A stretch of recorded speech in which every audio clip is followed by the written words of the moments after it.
नमस्कार, आप देख रहे हैं मीडिया एक्सिस और मैं हूं ओमकार पांडे। दोस्तों, बीते 9 दिसंबर को अरुणाचल प्रदेश स्थित वास्तविक नियंत्रण रेखा यानी एलएसी के पास स्थित तवांग सेक्टर में भारतीय सेना और चीन के पीपल्स लिबरेशन आर्मी के बीच झड़प हो गई। इस मामले को लेकर रक्षा मंत्री राजनाथ सिंह ने संसद में बयान दिया कि हमारे एक भी सैनिक गंभीर घायल नहीं हुए हैं और चीन की सेना द्वारा स्टेटस क्वो को बदलने की नाकाम कोशिश को हमारे जवानों ने विफल कर दिया। यही नहीं, भारतीय सेना के जवानों ने अद्भुत पराक्रम और शौर्य का परिचय देते हुए चीनी सैनिकों को भागने पर मजबूर कर दिया। इस मामले को लेकर कुछ चीजें ऐसी हैं जो जाननी बहुत जरूरी हैं। इन मुद्दों को तवांग में हुए इंडो चाइना फेस ऑफ से सीधा सीधा संबंध है। इससे पहले कि हम आगे बढ़े, आपसे आग्रह है कि वीडियो को लाइक करें, शेयर करें और चैनल को सब्सक्राइब करें और कमेंट बॉक्स में अपनी राय जरूर दें। तो आइए शुरू करते हैं। दोस्तों, 9 दिसंबर को तवांग में भारत चीन सेनाओं के बीच हुई झड़प साल 2020 के बाद से इस तरह की पहली झड़प है जिस पर सरकार का चीन के प्रति रवैये को लेकर सवाल उठे हैं। साल 2020 के बाद से ऐसा पहली बार हो रहा है जब परमाणु संपन्न दोनों एशियाई देशों के बीच लंबी हिमालयी सीमा के पूर्वी छोर पर स्थित एक हिस्से को लेकर तनाव चरम पर पहुंचा है।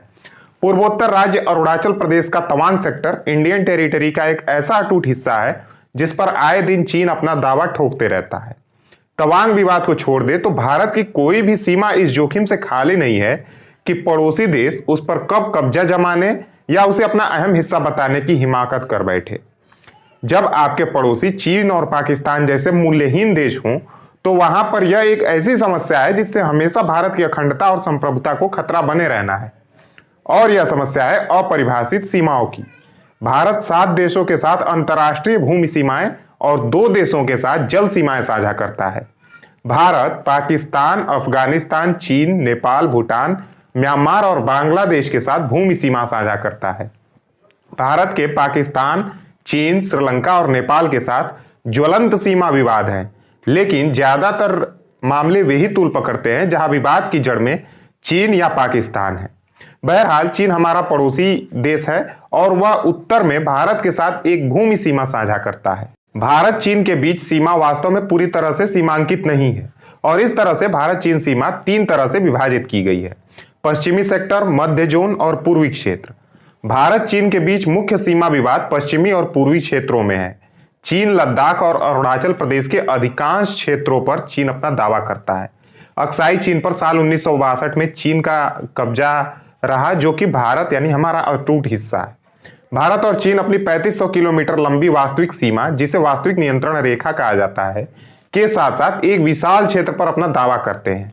हिमालयी क्षेत्र काफी हद तक दूरस्थ, उबड़ खाबड़ और बर्फ से ढका हुआ है, जिसमें दोनों पक्षों के सैनिक कई क्षेत्रों में एक दूसरे से कुछ ही मीटर की दूरी पर हैं। ऐसा पहली बार नहीं हो रहा है जब एलएसी के पास स्थित तवांग को लेकर चीन ने यह हिमाकत की हो। अवैध तरीके से अपनी सीमाओं का विस्तार करना चीन की उसके पड़ोसियों के खिलाफ कूटनीति का एक अहम हिस्सा रहा है।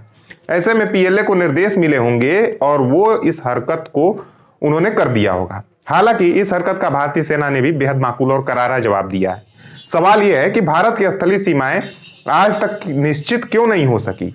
चाहे एलएसी हो या एलओसी, आज तक सीमाओं का आधिकारिक सीमांकन नहीं किया जा सका है। ऐसे में अगर पड़ोसी किसी तरह का दुस्साहस कर रहा है, तब इसका समाधान आखिर कैसे निकाला जा सकता है।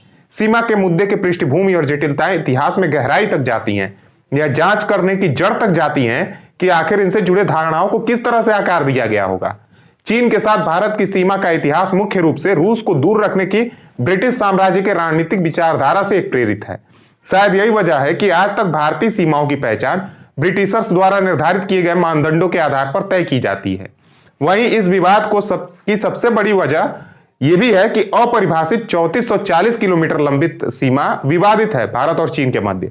वहीं सीमांत के साथ नदियां, झीलें और बर्फ से आच्छादित होने का मतलब है कि रेखाएं बदल सकती हैं और ऐसे में कई बिंदुओं पर सैनिकों के आमने सामने की दूरी एकदम ना के बराबर होगी, जिससे टकराव की स्थिति उत्पन्न हो सकती है।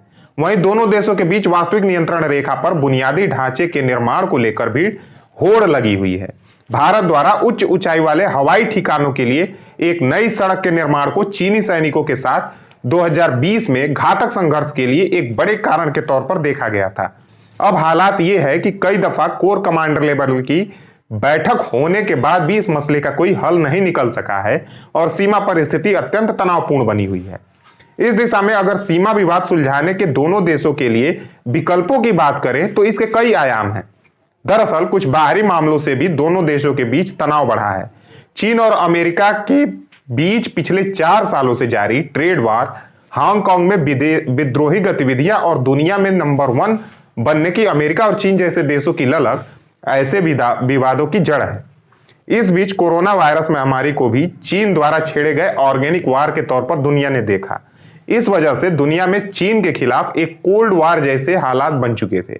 बहरहाल अब जबकि भारत चीन के बीच सीमा विवाद चरम पर है, ऐसे में जरूरी है कि दोनों देशों के बीच राजनयिक और राजनैतिक स्तर पर एक मजबूत और सकारात्मक निष्कर्ष तक पहुंचने के लिए पहल हो।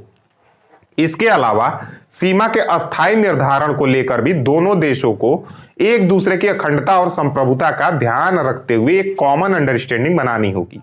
वहीं सीमा विवाद के मद्देनजर दोनों देशों द्वारा उठाए गए कदमों को पीछे लेने की जरूरत है। साथ ही पारस्परिक रूप से लाभकारी सहयोग को ध्यान में रखते हुए दोनों देशों को अंतर्राष्ट्रीय और क्षेत्रीय स्तर पर आपसी समन्वय को बढ़ाने पर बल देना होगा। समाधान की दिशा में यह एक मील का पत्थर साबित होगा अगर दोनों देशों के बीच सीमाओं को सुपरिभाषित और सीमांकित किया जाए। सीमा के अस्थायी निर्धारण से ही विवाद का अस्थायी समाधान संभव हो सकेगा। धन्यवाद।